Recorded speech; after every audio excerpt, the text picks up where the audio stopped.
bien, bienvenue dans l'épisode numéro 2 sur la sèche. Dans cet épisode, on va s'intéresser à comment faire une sèche. Et si vous avez regardé l'épisode numéro 1, vous savez qu'il ne s'agit pas uniquement d'un régime restrictif, mais qu'il y a beaucoup de paramètres à prendre en compte. Et ces paramètres, je vais vous les expliquer maintenant. La première étape d'une sèche réussie, c'est déjà de savoir de combien de calories votre corps a besoin. Si vous ne savez pas cet élément, eh bien déjà ça part mal. Vous allez devoir aller sur un site par exemple qui permet de calculer le nombre de calories dont vous avez besoin et vous allez devoir le réduire un petit peu, puisque l'objectif de la sèche est de perdre du gras, eh bien vous allez devoir consommer moins que ce que votre corps a besoin. Attention, pas trop. Moi je dirais qu'il faut réduire à peu près d'une quinzaine de pourcents. Pas besoin d'aller plus loin. Maintenant, le site va vous donner des informations, respectez-les. Partez du principe que le site a raison, ne vous dites pas « Ah non, 1500 calories c'est trop, je pense que j'ai plutôt besoin de 1300 ». Non, non, non, non. Suivez les conseils du site. Ensuite, vous allez devoir calculer vos macros. Vos macros, ça correspond au nombre de grammes de protéines, de lipides et de glucides que vous allez devoir manger dans, par exemple, vos 1500 calories. C'est-à-dire que vous allez attribuer un pourcentage aux protéines, aux glucides et aux lipides. Moi, je dirais qu'en période de sèche, il faut vraiment avoir un haut niveau de protéines parce que c'est ce qui va permettre de maintenir votre masse musculaire et qu'il faut taper dans du 40-50% de protéines. Ensuite, il faut aller vers le gras. Oui, le gras, le bon gras bien sûr, va vous aider en période de sèche à maintenir un niveau d'énergie haut. C'est-à-dire que vous pouvez envisager de consommer 20 à 30% de vos calories en lipides.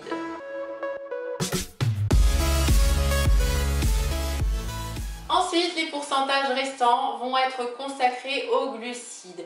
Les glucides, c'est vraiment la part la plus variable, c'est la part à laquelle on va un petit peu jouer. En fonction de l'évolution de votre sèche, en fonction de vos résultats, vous allez plus ou moins adapter votre consommation de glucides. C'est vraiment la part variable.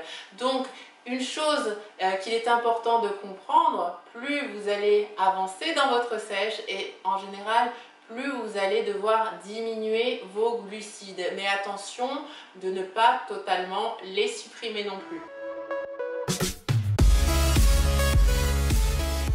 Alors attention, les pourcentages de macros que je vous ai communiqués, c'est des pourcentages qui marchent pour la plupart des gens. Maintenant, il y a autant d'individus que de possibilités. Certaines personnes vont être très sensibles aux glucides et les stocker plus facilement que d'autres. Et d'autres vont pouvoir en consommer sans que ça ait vraiment un impact. Donc c'est pour ça qu'il est très important d'adapter sa sèche en fonction de vos résultats et de jouer progressivement en augmentant plus ou moins tel ou tel curseur pour avoir des résultats. C'est pour ça qu'il est vraiment important d'avoir quand même des notions de nutrition et de connaître comment son corps également réagit en fonction de son alimentation.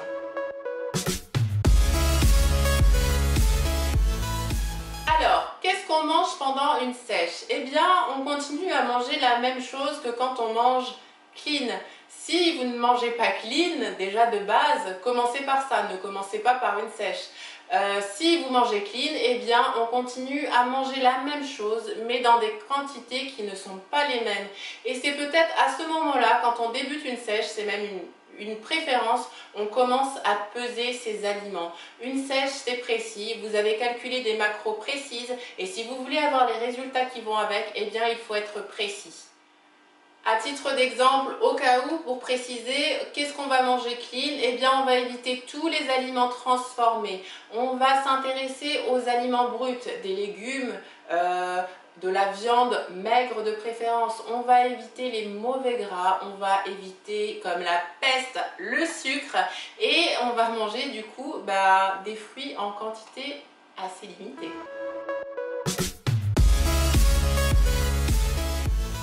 Ensuite, on va parler plaisir.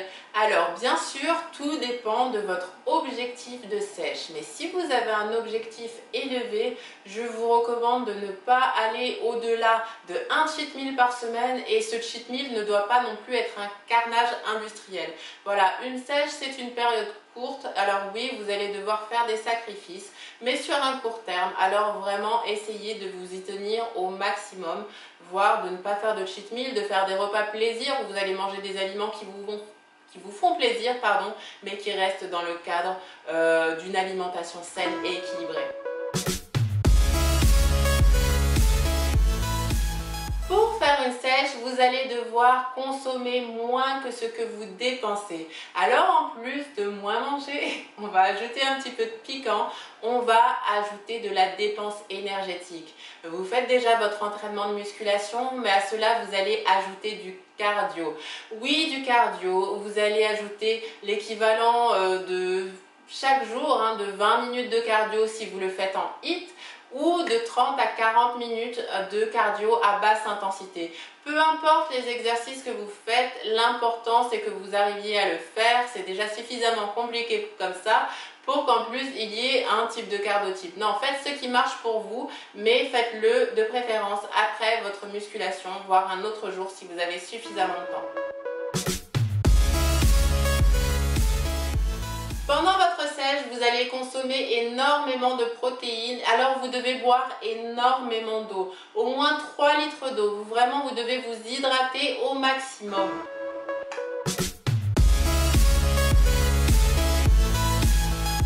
Quand vous êtes en période de sèche, vous êtes en période de restriction. Et qui dit restriction dit que vous n'apportez pas forcément tous les nutriments dont votre corps a besoin.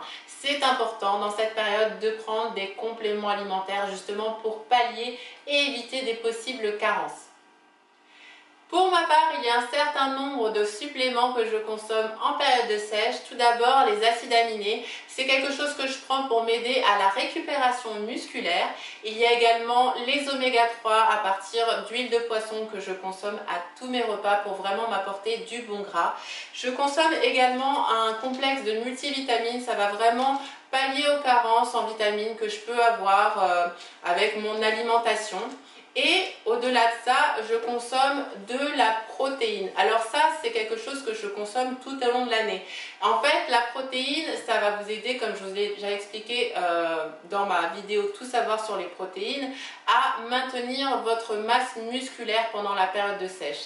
La protéine en poudre, ça n'est pas obligatoire. La protéine en poudre, c'est un côté pratique. Maintenant, si vous avez suffisamment de protéines dans votre alimentation naturelle, vous n'avez pas forcément besoin de prendre un shaker. Mais ça, vous le saurez une fois que vous aurez calculé vos macros.